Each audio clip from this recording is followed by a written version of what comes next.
네, 오늘 장내일장 2부 순서를 이어가겠습니다. 지금 우리 증시가 이제 마칠기 한 5초 좀 남았습니다. 근데 장 후반 갈수록 지켜보신 분은 아시겠지만 코스닥을 중심으로 해서 낙폭이 좀 급격히 깊어지는 그런 움직임을 보였습니다. 동시효과 상황 지나면서 상황이 조금 좋지 않아진 것 같은데요.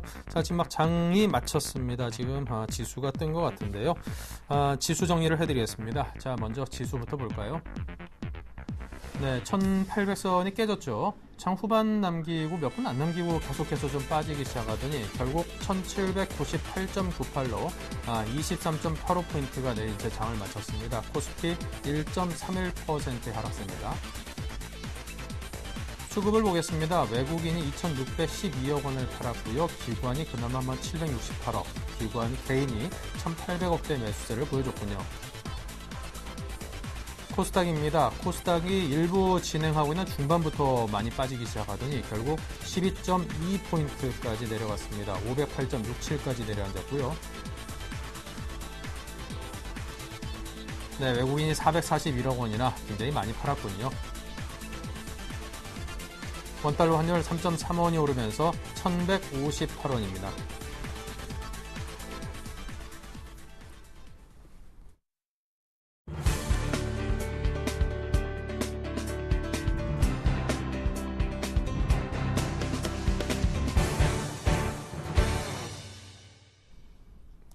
네, 선방하는 듯 했던 오늘 증시가 장 후반 들어서 그냥 막판에 훅 빠져버립니다. 많은 투자자분들 좀 당혹시키게끔 하네요.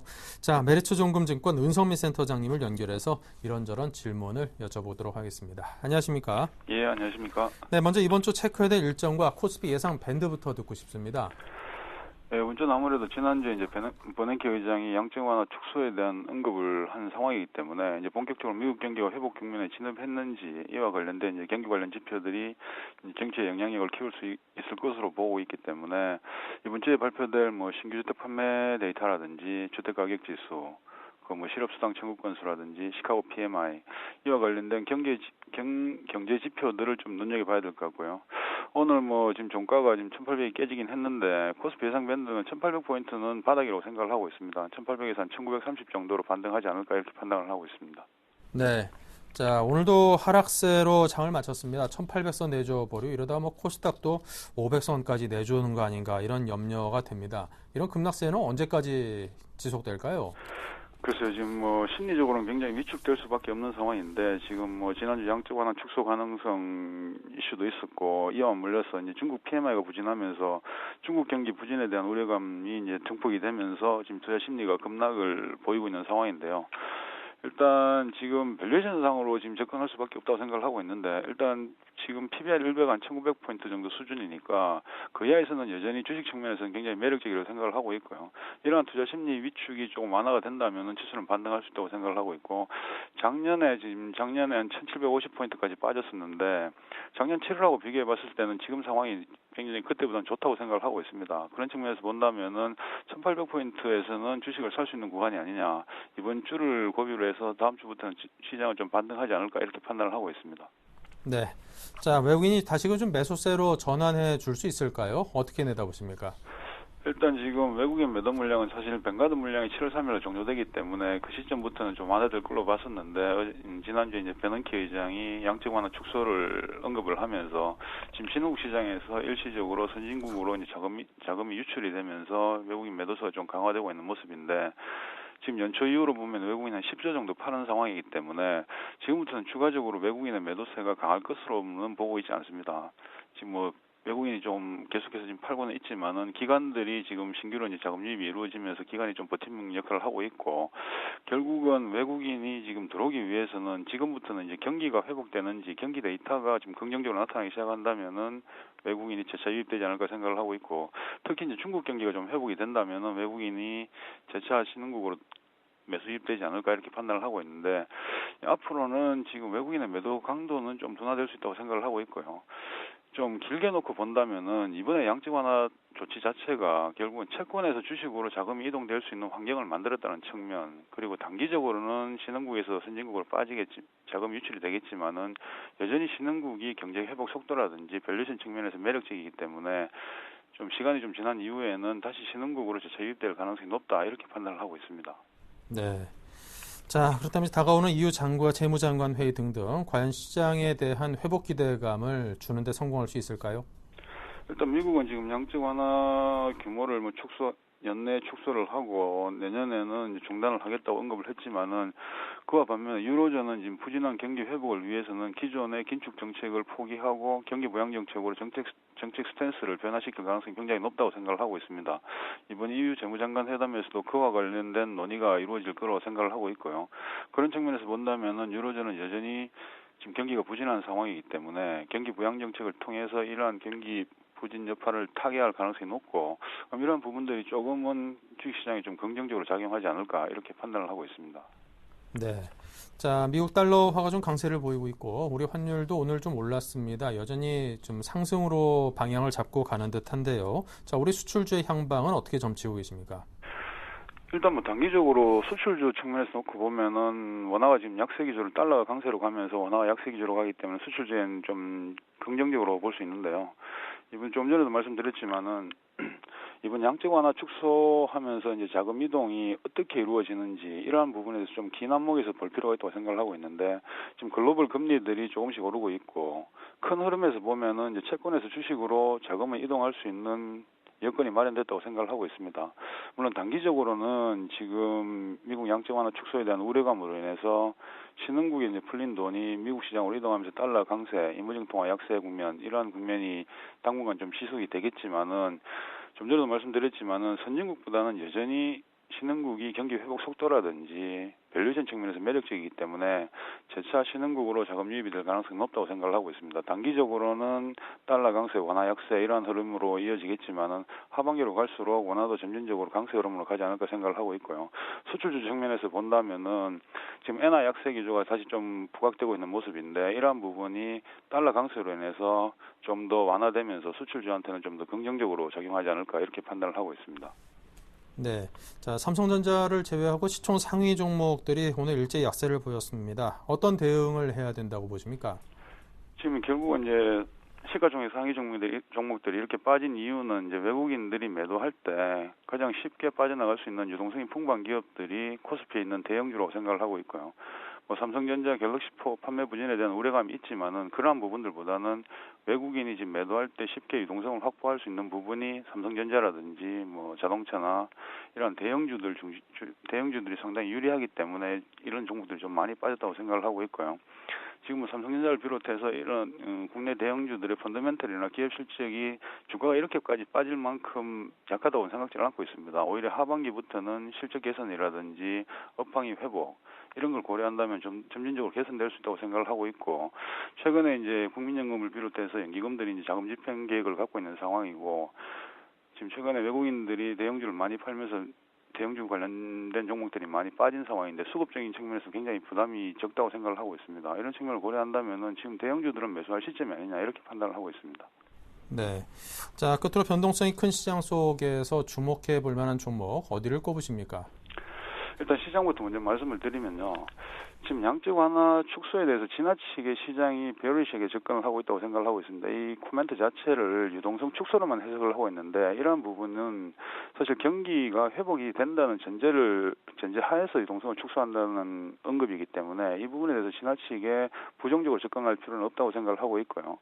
지금 좀 전에도 말씀드렸지만은 하반기 글로벌 경기 회복 기대감이라든지 국내 시장이 여타 국가에 대비해서 밸류에이션 매력이 높다는 점 이런 점을 고려한다면 지금 주식을 매수할 시점이라고 생각을 하고 있고 지금 주식을 산다는 관점에서 본다면 일단 대형주 중심으로 사는 게 맞다고 생각을 하고 있는데 그 중에서도 자동차라든지 조선, 건설 이러한 수출주들이 좀 유망하다고 생각을 하고 있고 지금 전반적으로 글로벌 상황도 마찬가지면 국내 금리가 조금씩 상승하는 흐름을 보이고 있기 때문에 금리 상승기에 수혜를 볼 수 있는 보험업종 이런 업종들이 좀 유망하지 않을까 이렇게 판단을 하고 있습니다. 네. 자, 그렇다면 자동차 업종들이 좀 뭐 추가적인 어떤 악재를 좀 떨쳐내고 다시금 좀 좋은 모습을 보일 수 있을런지도 궁금합니다. 어떻게 내다보십니까?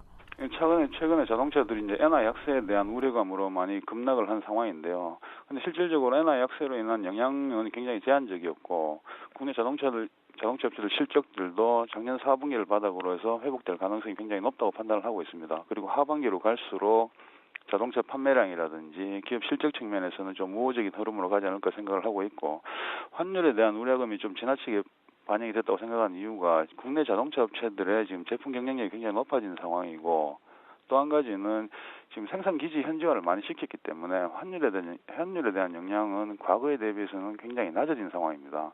그런 측면을 고려한다면은 지금 최근에 자동차에 대한 우려감들은 좀 지나치지 않나 생각을 하고 있고, 하반기로 갈수록 자동차를 둘러싼 외부적인 여건들은 좀 우호적으로 변할 가능성이 굉장히 높기 때문에 지금은 자동차를 살 수 있는 좋은 기회가 아니냐 이렇게 판단을 하고 있습니다. 지금이 오히려 자동차를 살 수 있는 좋은 기회다, 이런 진단을 주셨습니다. 지금까지 메리츠종금증권의 은성민 센터장이셨습니다. 감사합니다. 예, 감사합니다.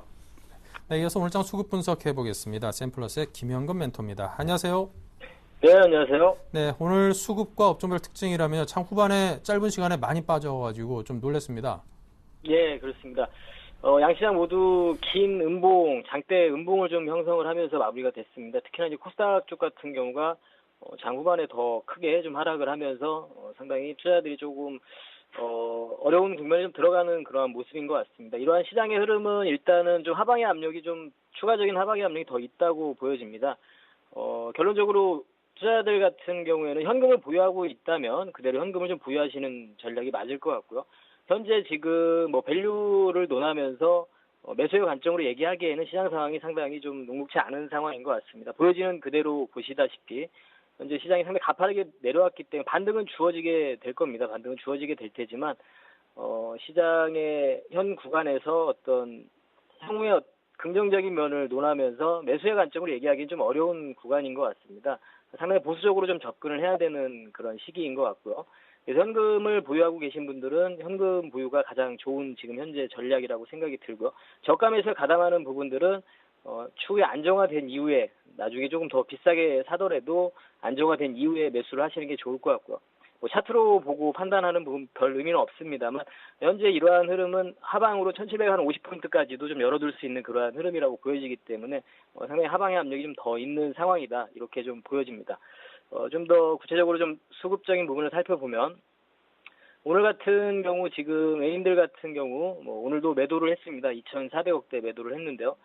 대부분 전기전자라든가 운수 장비, 화학이라든가 민감주 위주로 다 매도가 나왔습니다. 철강주 좀 매수가 유입이 됐는데 또 별반 의미 없는 그런 흐름인 것 같고요. 금융 쪽도 좀 매도가 나왔고, 기관 같은 경우도 오늘 운수 장비를 필두로 해서 매수를 좀 방어를 좀 해주는 모습이죠. 자동차주들이 그나마 현 시장에서 자동차주들이 지수를 좀 방어를 해주고 있는 그러한 흐름인 것 같고, 금융주 좀 매수가 유입이 됐고, 오늘 통신 같은 경우도 상당히 큰 폭의 하락을 보여줬습니다. 경기 방어로서, 지수 방어로서의 어떤 역할은 좀 하지 못하는 그러한 흐름인 것 같습니다. 현재 이제 코스닥 같은 경우도 오늘 외인들의 매도, 기관도 좀 매도가 나왔고요. 이러한 흐름 속에서 코스닥도 막판에 좀 약한 흐름을 좀 보여줬는데 상당히 기존의 스마트폰 부품 관련주들을 중심으로 해서 상당히 큰 폭의 하락을 보여줬습니다. 7, 8% 막 이렇게 하락하는 종목들도 좀 생겼었고요.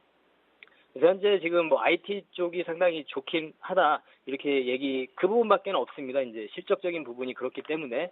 하지만 지금 분명히 이 현 구간에서 스마트폰 부품 관련주들 분명히 주가 흐름을 보면 꺾인 상태라고 보여집니다. 기존에 좀 강했던 종목들, 스마트폰 부품주들은 이미 좀 꺾였다, 이렇게 좀 얘기를 드릴 수 있을 것 같고요.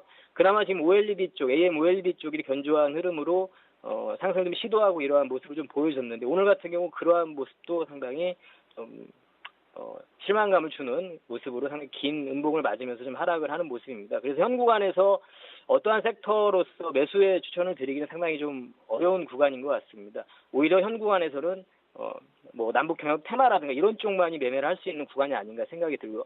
어떤 섹터를 막론하고 매매를 할 수 있을 만한 섹터가 좀 사실은 제 개인적인 생각입니다만 없다고 보여집니다. 현 구간에서 그냥 현재 남북 경협 테마라든가 이 정도만이 매매가 가능한 그러한 시장인 것 같습니다. 그래서 현재 현금을 보유하고 계신 분들은 섣부르게 매수에 가담을 하지 마시고 현금을 보유를 하고 계시고, 그렇다면 이제 보유하신 분들이 문제가 되는데, 보유하신 분들 같은 경우에는 종목별로 좀 판단을 해야 될 것 같은데요. 이미 이제 실적이 좋지 못하고 업황이 좋지 못한 이런 소재 산업재 같은 경우 이를테면 철강이라든가 화학이라든가 이런 종목들을 보유하고 있다면 반드시 매도하시는 게 좋은 전략이라고 생각이 들고요. IT라든가 자동차 쪽을 보유하고 있다. 이런 쪽 같은 경우에는 반등이 나오고 추후에 회복이 될 때까지 좀 기다리는 전략, 시간에 투자를 하면서 기다리는 전략이 좀 맞다고 봅니다. 그래서 섹터별로 그러한 좀 판단을 좀 하셔야 될 것 같고, 최대한 현금 보유를 하신 분들은 현금을 보유하고 계시고, 아까 말씀드린 대로 IT 자동차 섹터 외에 다른 섹터들 같은 경우에는 반등 시에 좀 정리를 해주면서 현금을 보유하시는 게 좋을 것 같습니다. 이렇게 좀 정리를 해드리도록 하겠습니다. 네. 자, 오늘장 수급 특징주라면 또 어떤 것들을 꼽을 수 있을까요? 네, 오늘 특징 종목으로는 삼성화재, 그리고 현대제철, 예스24 이 세 종목을 좀 잡아봤습니다. 현재 지금 시장이 상당히 어려운 구간에서 삼성화재 같은 경우는 오늘 한 4% 가까운 상승을 좀 보여줬었는데요. 시중금리 향후에 상승에 대한 기대감, 이러한 부분들이 됐을 때 수혜를 볼 수 있다, 이러한 판단에서 시장에서 지금 현재 견조한 흐름을 보여주고 있고, 상당히 대안적인 투자라고 봐야 되겠죠, 현 구간에서. 그리고 이제 그러한 보험주들 중에서도 상당히 재무 건전성이 양호하고 이익의 안정성이 좋은 삼성화재가 그나마 좀 부각이 되고 있는 모습인 것 같습니다.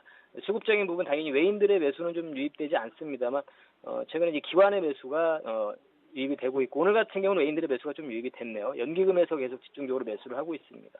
현 시장에서 종목에 만약에 여러분들 접근을 하신다면 그나마 외인들은 매수하지 않기 때문에 기관의 매수에 좀 포커스를 맞춰서 기관의 매수가 좀 유입되고 있는 섹터들은 그나마 좀 접근이 가능하지 않나 좀 생각이 들고요.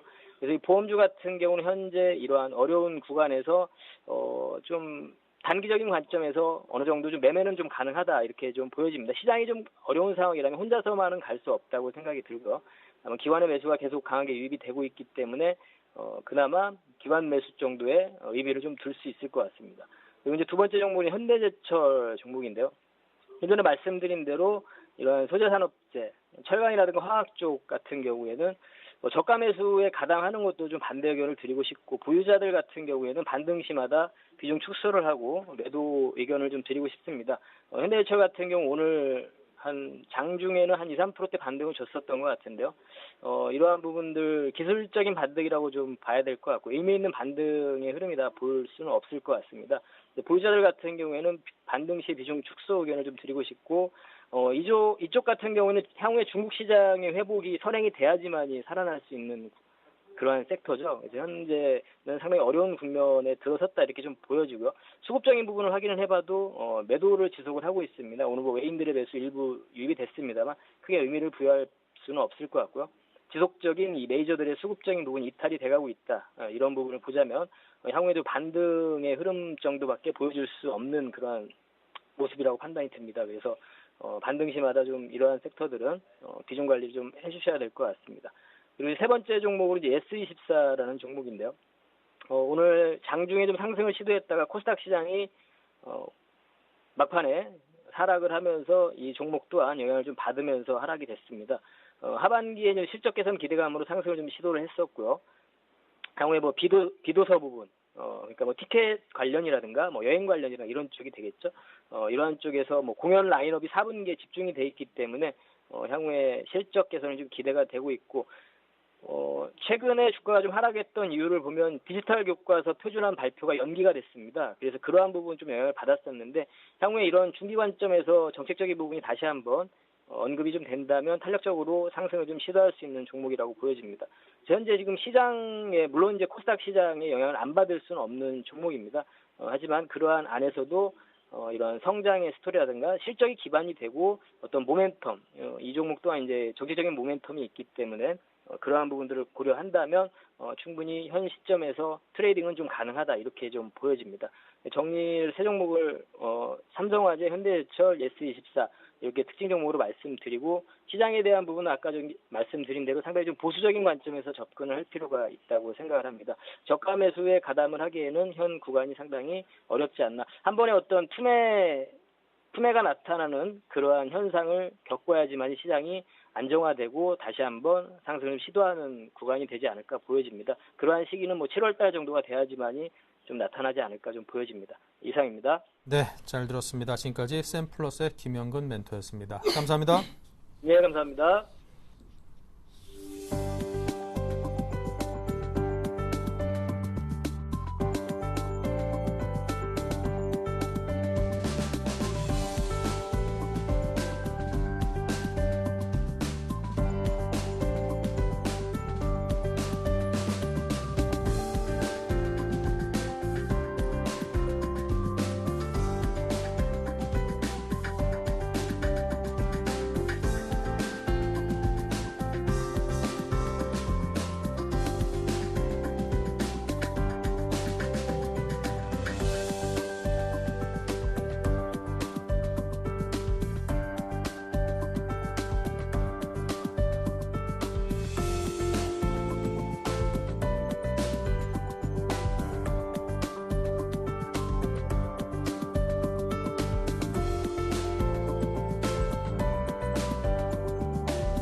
네, 내일장 다이렉트 전략 시간을 이어가겠습니다. 한화투자증권 올림픽점의 최용준 과장, 이명식 전문가 두 분 모셨습니다. 어서 오십시오. 안녕하세요. 네, 다이렉트 전략부터 확인을 하겠습니다. 주식을 살까 종목 선정법은 뭘 살까이고요. 네, 이에 대해서 최용준 과장께서는 종목별 차별화 접근, 실적주 중심의 접근, 그리고 심택을 종목으로 말씀했고요. 이명식 전문가는 경쟁력 보유 기업에 주목하자, 종목별 차별화 접근, 평화 전공을 말했습니다.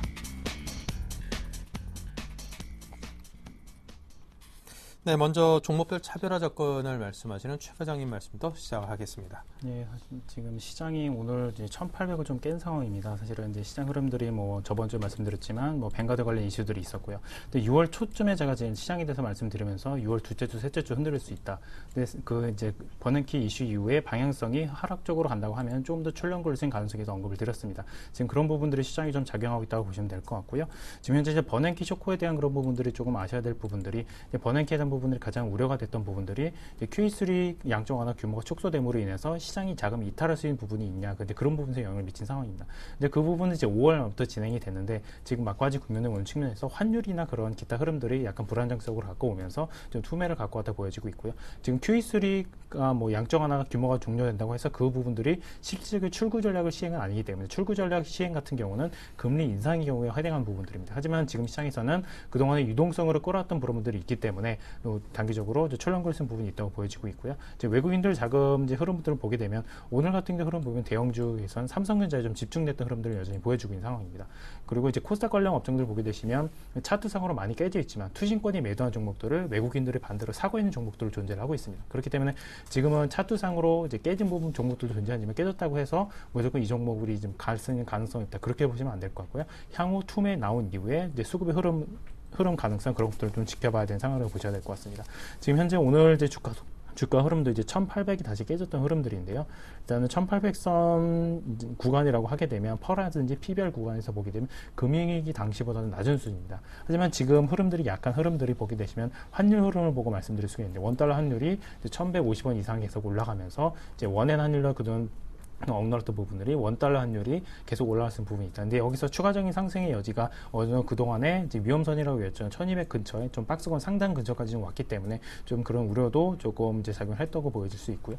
지금 이제 월말에 분기말이 들어서 뭐 송금 수요라든지 지금 엔 같은 경우도 엔달러는 올라갔다가 엔캐리 자금으로 인해서 출렁거렸던 흐름들이 발생을 했고요. 지금 현재 원달러 흐름도 이제 6월 말 이제 송금 수요됐던 부분들, 그래서 상대적으로 현금화하기 쉬운 한국 시장이 조금 출렁거렸다 이렇게 보시면 될 것 같습니다. 그다음에 이번 주 시장 흐름들은 보수적으로 접근하시되 기존에 종목 갖고 계신 분들 같은 경우 종목을 이제 많이 손실폭이 어느 정도 커지긴 했지만 종목을 무작정 던지는 건 좀 답이 아닐 것 같고요. 흐름 속에서 이제 외국인 기관들이 이제 동시에 다 발굴한 종목들 같은 경우는 조금 투매가 나올 수 있는 부분들이 있지만은 그 관련 기타 종목들 같은 경우는 뭐 지금 실적주 같은 경우는 지금 좀 보유를 하시면서 신규 매수는 조금 출렁거릴 때 오늘 같은 경우도 장중에 어느 정도 플러스권으로 올라왔다가 뭐 다시 뭐 7, 8%까지 급락하는 그런 구간들이 많이 발생하기 때문에 그럴 때마다 조금씩 분할 매수 관점을 적용하시되 일정 부분 좀 현금을 갖고 가시면서 좀 시장을 대응하시기를 좀 권해드리겠습니다. 네, 자 다음은 이명식 전문가님. 네, 계속해서 뭐 외국인들의 현물 시장에서 매도 압박이 지속되고 있는데요. 이러한 양상은 어느 정도 뭐 금주 들어서 좀 진정되지 않을까 이렇게 예견이 됩니다. 그 이유는 외국인들의 그 선물 포지션에 대해서 1차적으로 뭐 한 주목해 볼 필요가 있는데요. 지난 6월 5일 그 선물 옵션 만기를 앞두고 만기약을 매도를 했었죠. 그 다음에 그 지난 금요일과 월요일 양 이틀간의 그 현물을 비롯해서 뭐 종합주가 지수의 경우는 큰 폭의 하락 국면이 전개됐는데 선물 포지션에 있어서는 매도세가 주춤되는 그런 모습을 보여주고 있죠. 금일은 뭐 1738계약을 그 매수함으로 인해서 어느 정도 저점 현상을 형성되는 그런 시간이 나타나지 않을까 이렇게 판단이 됩니다. 그 배경 요인은 그 작년 이맘때 전에도 한번 말씀을 드린 것 같은데 종합주가 지수의 경우에는 뭐 유동성 그 재정 위기로 인해서 유럽계 자금이 약 한 5조 원 가량의 국내 시장에서 매도하면서 약 150포인트 이상의 그 변동성을 보여줬습니다. 그러한 시점이 뭐 작년 그 본격적으로 뭐 3, 4월 달에 집중이 됐다라고 볼 수가 있겠죠. 약 한 2050포인트 전후에서 1700 후반부까지 급락이 나타났었는데 코스피 지수로 약 10%가량의 그러한 그 가격 조정을 받은 그런 상황이었다라고 볼 수가 있겠습니다. 현재 국면에 있어서는 약 한 5조 원 이상의 그런 외국인 매물이 나타난 상황 속에서 역시 약 200포인트 가량의 그러한 그 가격 조정이 형성된 그런 상황에 놓여 있고, 최근에 SK 하이닉스를 집중적으로 외국인 매수세가 유입됐던 상황에서 금일 그 차익 실현이 나타났습니다. 그만큼 그동안에 외국인 매수세가 견조했던 종목으로 이제는 그 매도 물량이 이전되고 있는 그런 상황에 놓여 있기 때문에 좀 막바지에 다다른 것이 아닌가 이렇게 판단이 됩니다. 그렇기 때문에 출구 전략, 즉 그 유동성 축소에 따른 영향, 그 클라이막스는 어느 정도 정점에 다다른 것이 아닌가 이렇게 판단이 됩니다. 다만 현재의 이러한 그 출구 전략으로 인해서 외국인들의 자금이 추가적으로 이탈할 가능성도 배제할 수는 없습니다. 그 신호는 일단 뭐 환율에서 찾아야 될 것 같습니다. 환율 차트를 보시면은 2011년도, 2012년도 일단은 뭐 국내적으로 여러 가지 뭐 것이 환경상 펀더멘탈의 그 국내 시장에 그 영향을 받을 때 환율이 보통 한 1,200원대에서 급등한 이후 종합주가 지수의 경우는 뭐 투매가 나타났습니다. 아직까지는 투매가 나타나는 양상은 아니고요.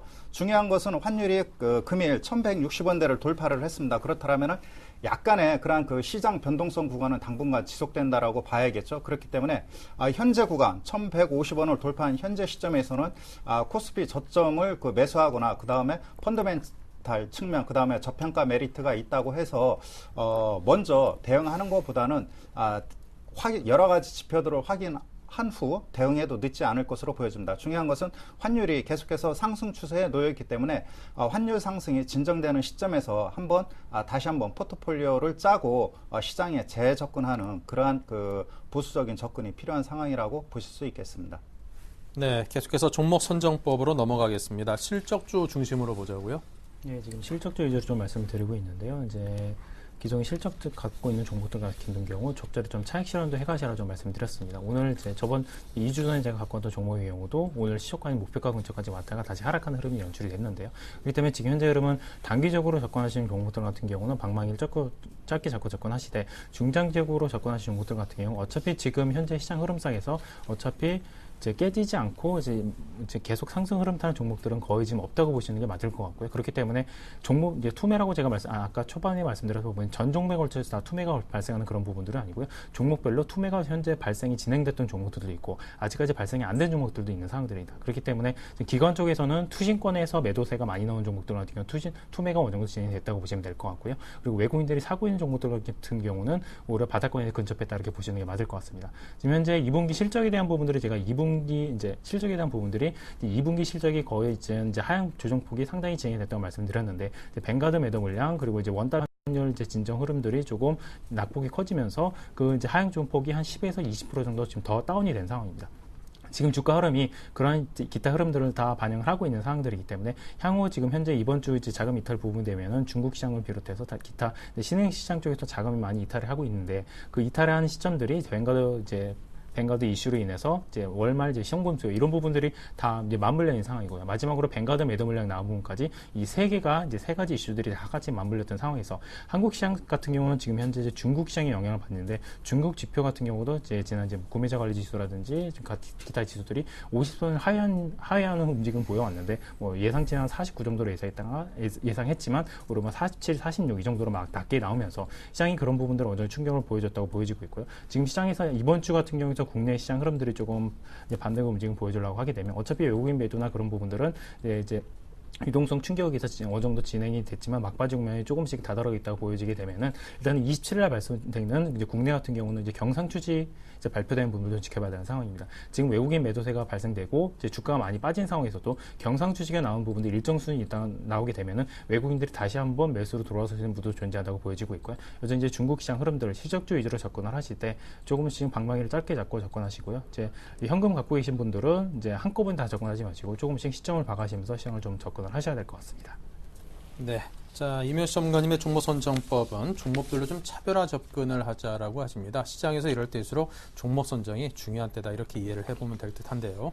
네, 먼저 환율이 좀 불안하긴 한데, 역시 IT, 그 다음에 자동차의 경우는 환율 상승 수혜를 볼 것으로 보여집니다. 그렇기 때문에 여전히 일단은 IT 쪽이라든가 환율 쪽, 자동차 쪽 환율 영향으로 인해서 아직까지는 뭐 그 수익성이 악화되는 그런 뭐 불확실한 요인은 좀 없어질 것으로 보여집니다. 왜냐하면은 아직까지는 그 뭐 스마트폰 수익성은 뭐 꺾였지만은 그 시장은 여전히 견고하고요. 자동차도 그렇습니다.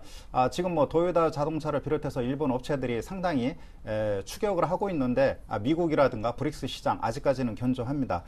대표적으로 그 IT 섹터의 여러 가지 뭐라 그럴까 스마트폰 쪽 특히 그 변화 요인이 나타났는데 역시 뭐 삼성전자가 갤럭시 S에 대한 부품 재고 조정에 들어갔고요.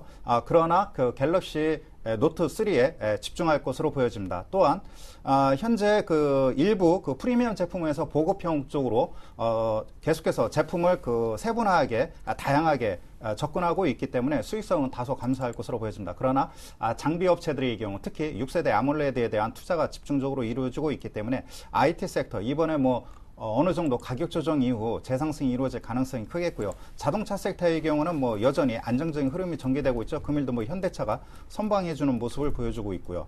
다음은 그 중국 관련주죠. 중국 관련주. 지난주에 뭐 그 제조업 지표 하향 소식으로 인해서 직격탄을 맞았는데요. 소재 중심의 업황 부진은 당분간 지속된다라고 보여지겠습니다.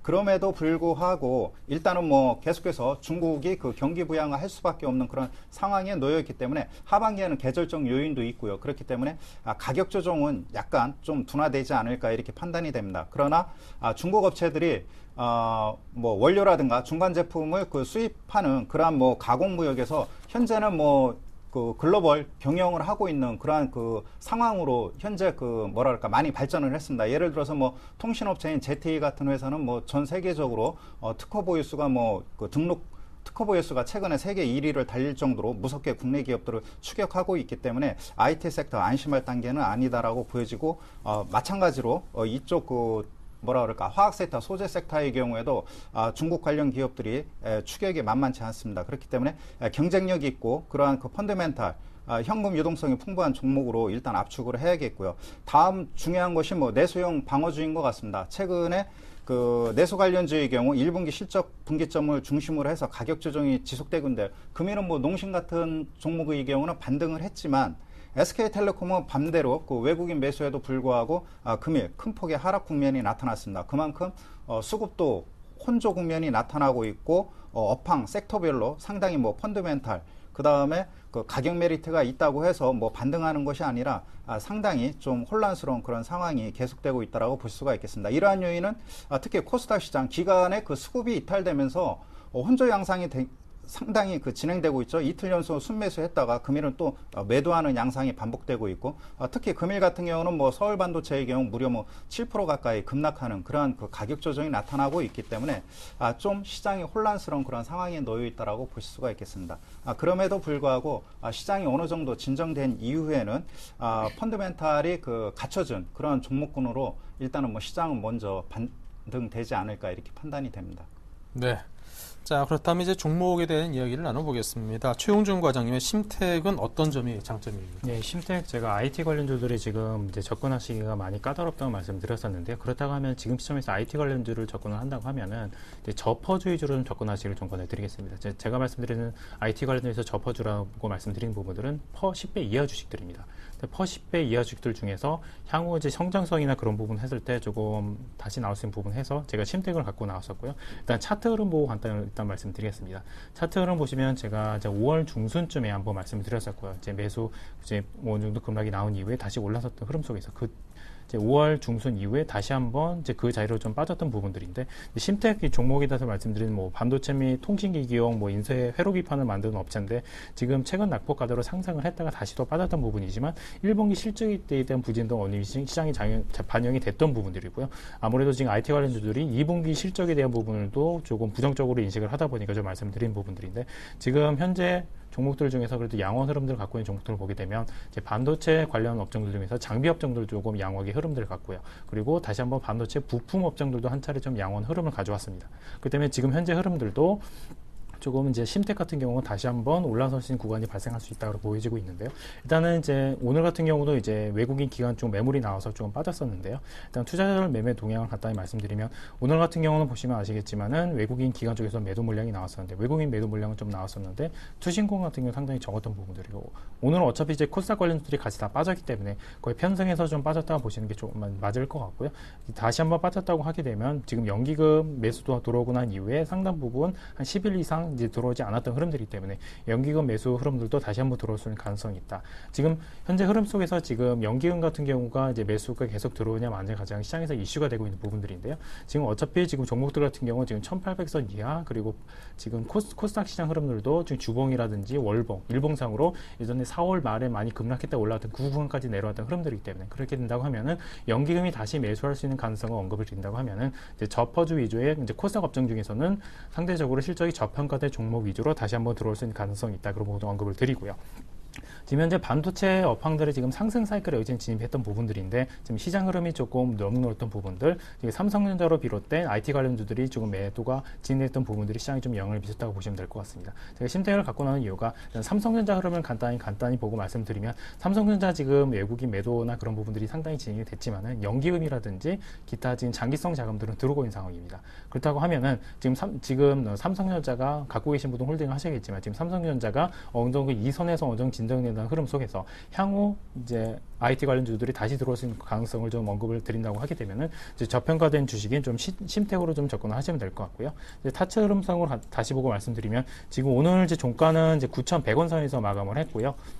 내일 시초가에 좀 제가 시초가 말씀드릴게 9,200원 미만 시초가를 말씀드렸었는데 지금 오늘도 한 9,100원 정도로 하강락 마감을 했기 때문에 내일 시초가에 좀 접근을 하셔도 큰 무리는 없을 것 같고요. 대신 비중은 현금 갖고 계신 분들 같은 경우 한꺼번에 다 접근하지 마시고요. 조금씩 분할해서 접근을 말씀드릴 때 9,100원 선, 지금 이제 9,200원 미만 내일 시초가 정도에는 매수로 접근하셔도 큰 무리가 없을 것 같고요. 손절가는 예전에 제시해드렸던 것과 똑같이 한 8,000원 선을 제시해드리고요. 매도가는 이제 차트상 흐름상을 보게 되면 올라왔을 때 11,000원 선까지도 볼 수 있게 하지만은 지금 현재 흐름상의 시장의 불안정성이 있기 때문에 한 1,500원 정도를 보고 접근하시고요. 주봉 차트를 보고 간단히 흐름상을 말씀드리면 예전에 제가 2주 후에도 종목을 말씀드렸을 때 주봉상으로 눌림목이 왔던 그런 확률이 높은 지금 상황입니다. 심택 같은 경우도 그렇기 때문에 그런 관점에서도 접근하셔도 큰 무리는 없을 것 같습니다. 네. 자, 다음 이명수 전문가님의 평화 전공을 듣겠습니다. 네, 최근에 IT 자동차 섹터가 상당히 혼조 국면이 나타나고 있는데 여전히 자동차 섹터가 시장을 받쳐주고 있다라고 볼 수가 있겠습니다. 평화전공의 경우는 중소형주로서 일단은 기관 수급이 양호하고요. 펀더멘탈이 하반기 개선되는 그런 상황에 놓여 있기 때문에 주목할 필요가 있다라고 보여집니다. 평화전공의 경우에는 도어로 관련 현대차 비중이 70%에 다다르고 있고요. 최근에 인도 시장에 진출하면서 현대자동차 외 닛산이라든가 포드 쪽으로 납품이 현재 공급 다변화가 현재 이루어지고 있는 그런 상황에 놓여 있고요. 하반기 들어서 현대차, 기아차가 브릭스라든가 브라질 쪽 그 다음에 중국 상공장이죠. 특히 현대차의 경우 작년 하반기부터 공장 증설에 따른 효과가 금년도 2분기부터 가시화될 것으로 보여집니다. 계속해서 판매량 매출도 증가하고 있고요. 이 부분이 본격적으로 반영될 것으로 보여집니다.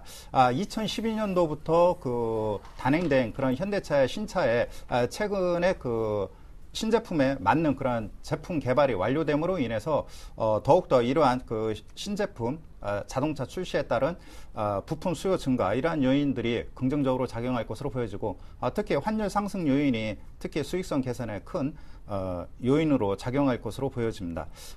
최근에 영업이익이 2011년도, 10년도 이렇게 영업이익을 보면은 약 3%대에서 1%대 후반까지 약 2% 감소했는데 영업이익 개선이 하반기에는 더욱더 회복될 것으로 보여집니다. 차트를 한번 보도록 하겠습니다. 차트를 보시면은 현재 현대전공이 지난 5월 말 한 18,000원대를 강하게 돌파한 이후 여러 가지 외부 변수로 인해서 2만 원대에서 일단 상승 탄력이 제한되는 모습을 보여주고 있죠. 금일도 19,500원대에서 좋은 흐름을 보여주다가 장 막판에 밀렸는데 19,500원대 적어도 19,000원대 전후에서는 분할 매수의 관점으로 대응해도 좀 무리는 없다라고 판단이 됩니다. 그 배경 요인이 일단은 현재 기관 수급이 탄탄하고요. 거래량이 분출된 시점이 그 18,000원대입니다. 즉, 그 펀드멘탈이 개선되는 그런 시점에서 매수가 유입되고 있기 때문에 최근에 그러한 그 시장 리스크만 잘 견디어낸다면 추가 상승 가능성이 높겠고요. 다만 시장의 불확실성 요인으로 인해서 18,500원대를 이탈할 시에는 뭐 기간 조정이 길어질 가능성이 크겠죠. 이 점을 염두에 두고 저가 매수로 접근하시는 것이 필요하겠고, 목표가의 경우에는 그 22,000원대를 잡아드리도록 하겠습니다. 22,000원대의 경우에는 지난 2011년도 자동차 섹터가 강하게 상승했을 때 평화전공이 23,000원대 가격을 그 고점을 형성한 그런 시점 가격인데, 최근 들어서는 뭐 3분기, 4분기 점진적인 실적을 바탕으로 상승할 가능성이 크기 때문에 1차적으로 목표가의 경우에는 22,000원대를 잡아드리도록 하겠습니다. 네.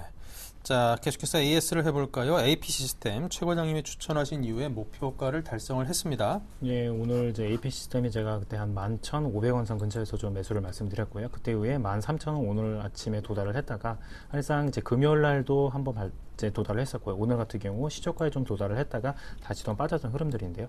13,000원 구간에서는 이제 다시 한번 올라오게 되면 차익 실현을 좀 말씀드리고요. 기존에 이제 차익 실현 못하신 분들 같은 경우에는 추가적인 접근하는 부분 좀 시점을 보시고요. 갖고 계신 포지션만 한 13,000원 근처 오시면은 다시 한번 매도를 말씀드리고요. 지금 이제 시간들이 오늘 같은 경우도 이제 AP 시스템 투자를 외의 동향을 보게 되시면 외국인 쪽에서 많이 매물을 던졌던 부분들이 있습니다. 하지만은 연기금이 이제 21일 날 이제 많이 샀던 부분들은 이제 매도세가 안 나왔기 때문에 연기금이 물량 샀던 부분들이 상당히 있습니다. 지금 코스닥 종목들 중에서 연기금들이 매수가 들어왔던 종목들은 연기금이 투매가 나오기 전까지는 조금 더 갈 수 있는 흐름들이 있다. 그래서 오늘 같은 경우는 외국인들의 매도세가 많이 발생을 했기 때문에 이제 신규 매수는 좀 제한을 하시되 기존에 갖고 계신 포지션은 조금 올라왔을 때마다 이제 차익 실현을 좀 말씀드리고요.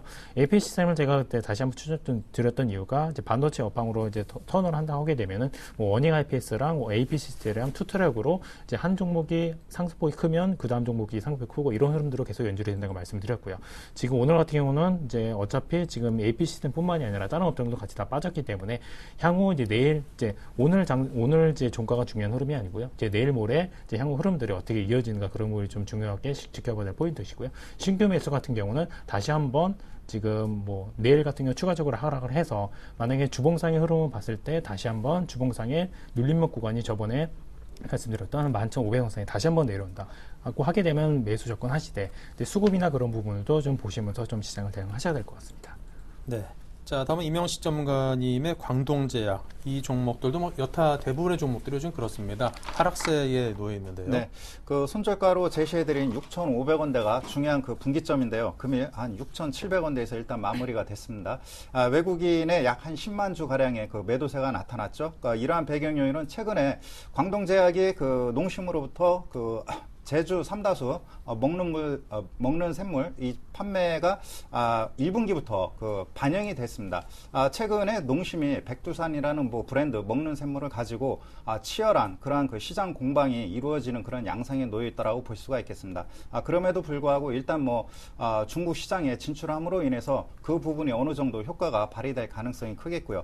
최근에는 그 골다공증 치료제를 그 최근에 출시했는데 반응이 좋다고 합니다. 1년에 4번 주사를 맞으면 골다공증 감소를 완화시킬 수 있다고 하니까요. 이쪽 부분에 대한 뭐 시너지 효과도 나타나지 않을까 이렇게 판단이 됩니다. 중요한 것은 그 금일 일부 그 내수 쪽으로 소폭의 그 수급 개선도 나타났고 일부 종목군들이 반등을 했는데 광동제약의 경우에도 그런 것 같습니다. 현재 그 시장을 지배하고 있는 외국인의 그 매도 물량이 나온다 하면은 손절가로 제시해드린 6,500원대를 이탈할 가능성도 있습니다. 그렇기 때문에 이 부분을 염두에 두고 시장 접근을 다시 한번 보수적으로 접근해 볼 필요가 있겠고요.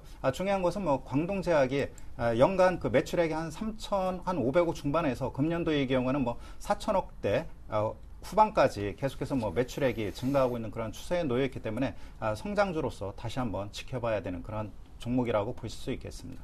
네. 자, 오늘 증시가 1800선이 붕괴가 됐습니다. 아무래도 미국과 중국 등에서 그 그 원가 악재 때문이 아닌가 싶은데요. 아무래도 좀 미국보다는 좀 중국 쪽을 주목하고 우려하는 목소리가 좀 더 큰 듯 싶습니다. 그 점에 대해서는 어떤 분석을 하고 계시는지요? 네, 그 아무래도 뭐 IT 자동차의 경우는 솔직히 미국의 그 뭐라 그럴까 소비 지표 개선 영향에 따른 그러한 뭐 업황 환경이 좋았다라고 볼 수가 있겠습니다. 중요한 것은 나머지 그 소재 섹터인데요. 이쪽에서 계속해서 중국에서 그 경기 지표가 부진한다 하면은 현재 그 증시의 경우는 뭐 절름발이 그런 그 상황에 직면에 놓여 있다라고 볼 수가 있겠습니다. 즉 소재 섹터가 안 좋을 때는 IT 자동차가 견인을 했었고요. 지금 반대 양상이 나타나고 있는 그런 상황인데 경기 지표 상당히 중요하죠. 그렇기 때문에 소재 섹터의 경우는 어느 시점에서 다시 한번 그 투자자 여러분께 좋은 그 터닝 포인트 시점을 알려드려야 할지 참 그 난감한 상황입니다. 현재는 중국에서 다시 한번 뭐 정책적인 그러한 그 요인이 나타나기까지 좀 기다려야 되는 그런 상황이라고 보실 수 있겠습니다. 네, 잘 들었습니다. 자, 이렇게 해서 두 분의 다이렉트 전략 모두 들었습니다. 다시 한번 정리해보죠.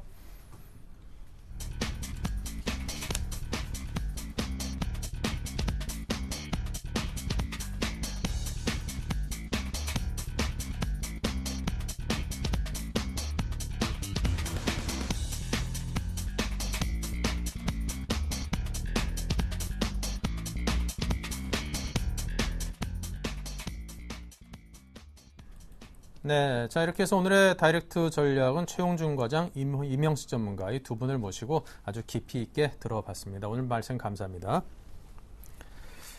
네, 오늘 장이 뭐 그런 대로 완만한 그 하락장인 듯 싶었더니 장 후반에 뭐 한 20-30분 만에 쑥 내려갔습니다. 1800선도 내줬고요. 자, 이러다가 뭐 코스닥 같은 경우도 500선이 안심할 만하다라고 장담하기에는 좀 힘든 그런 형국까지 치닫고 있습니다. 아직까지 시장의 상황은 좀 좋은 쪽으로 바뀌기에는 이래저래 어두운 길을 좀 많이 걸어야 될 듯 싶으니까요. 여러분께서 최대한 좀 보수적인 관점 유지하시고요. 제 오늘 장 내일 장과 함께 하시면서 최신 정보들 깊이 있는 분석과 함께 하신다면 이 어려운 장세 잘 대응하실 수 있을 겁니다. 내일 뵙겠습니다.